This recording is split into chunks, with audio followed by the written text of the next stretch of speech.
ఇది good news అని చెప్పాలో, బ్యాడ్ న్యూస్ అని చెప్పాలో మీరే డిసైడ్ చేయాలన్నమాట. ఇంతకీ గుడ్ న్యూస్ ఏంటి అంటే మాత్రం మన ఏపీజే అబ్దుల్ కలాం గారు ఉన్నారు కదండి. సో ఆయన బయోపిక్ అయితే రాబోతుందనమాట. ఇందులో నటిస్తుంది ఏపీజే అబ్దుల్ కలాం గారిలా మన ధనుష్ గారు అనమాట. సో అంటే స్టార్టింగ్ నుంచి ఆయన లైఫ్ మొత్తం అంతా కూడా చూపించబోతున్నారు మూవీ రూపంలో అయితే మాత్రం. సో తెలిసిందే కదా, ధనుష్ గారు అయితే మూవీ కోసం చాలా కష్టపడతారు. అలాగే ట్రాన్స్ఫర్మేషన్ విషయంలో కానీ లేదా యాక్టింగ్ విషయంలో కానీ ఆయన బెస్ట్ ఇస్తూ ఉంటారనమాట. సో మరి అబ్దుల్ కలాం గారి బయోపిక్ కాబట్టి అందరికీ ఇన్స్పిరేషనల్గా కూడా ఉంటుంది. అంటే ఇప్పటి వాళ్ళకి చాలామందికి ఆయన గురించి తెలియదు. సో ఈ మూవీ ద్వారా ఖచ్చితంగా తెలుసుకుంటారని అయితే మనకు అర్థమవుతుంది. అలాగే మరి బ్యాడ్ న్యూస్ ఏంటి అంటే మాత్రం ఆదిపురుష్ అని చెప్పి ఒక సినిమా వచ్చింది. చాలామంది మర్చిపోలేని సినిమా అనమాట, ముఖ్యంగా ప్రభాస్ గారి అభిమానులు.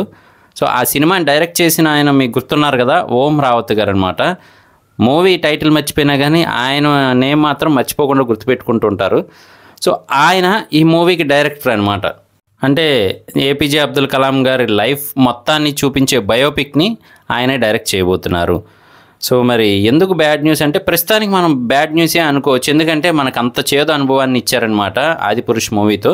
సో మరి ఇందులో ఎలా తీస్తారు ఏంటి అనేది మాత్రం మనం చూడాల్సిందే.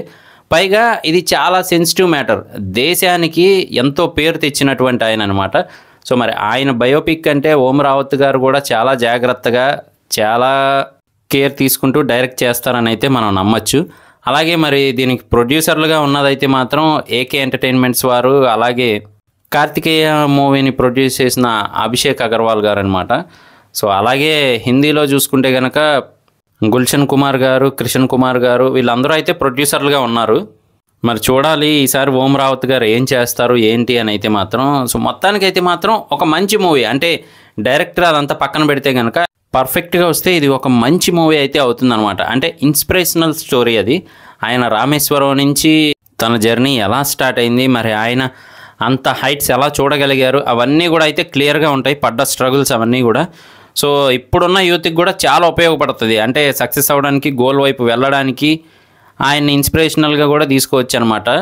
సో మరి చూద్దాము, మొత్తానికి ఓం రావత్ గారు ఈసారి బాగా తీయాలని మనం కూడా కోరుకుందాం. ఎందుకంటే ఇలాంటి మూవీతో కొంచెం అటు ఇటుగా అయితే మాత్రం చాలామంది రివర్స్ అయ్యే ఛాన్స్ అయితే ఉంటుందన్నమాట. సో ఆల్రెడీ ఆదిపురుష్కి ఆయన చాలా నెగిటివిటీని ఫేస్ చేయాల్సి వచ్చింది. ఈ మూవీతో అది పోగొట్టుకోవాలని మనం కూడా కోరుకుందాం. సో దీని గురించి మీరేమనుకుంటున్నారు, ఓం రావత్ గారి డైరెక్షన్ గురించి, మరి బయోపిక్ని ఎలా తీయగలరు అని చెప్పి అయితే మీరు కింద కామెంట్ చేయండి. ఒకసారి మనం కూడా తెలుసుకుందాం. అంటే ఇప్పుడు ఆయన నెగిటివిటీని పోగొట్టుకోగలిగారా లేదా అనేది అయితే మనకు అర్థమైపోద్ది అనమాట ఈ మూవీతో. సో ఇది లేటెస్ట్ అప్డేట్ అయితే మాత్రం. ఇలాంటి లేటెస్ట్ అప్డేట్స్ కోసం, అలాగే మూవీ రివ్యూస్ కోసం, మూవీ సజెషన్స్ కోసం మన ఛానల్ వెంటనే సబ్స్క్రైబ్ చేసుకోండి.